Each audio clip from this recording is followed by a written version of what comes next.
امشبی را شهدیم در حرمش مهمانم. امشبی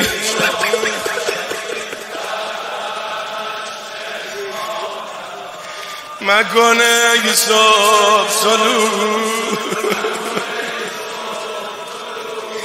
عصر فردا بدنش زیر سم اسوانم.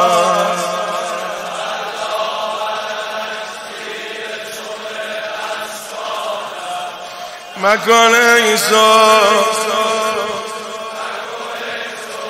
طلوع امشبی را شهدیم در حرمش مهمانم. امشبی را شهدیم در حرمش مهمانم. مکنه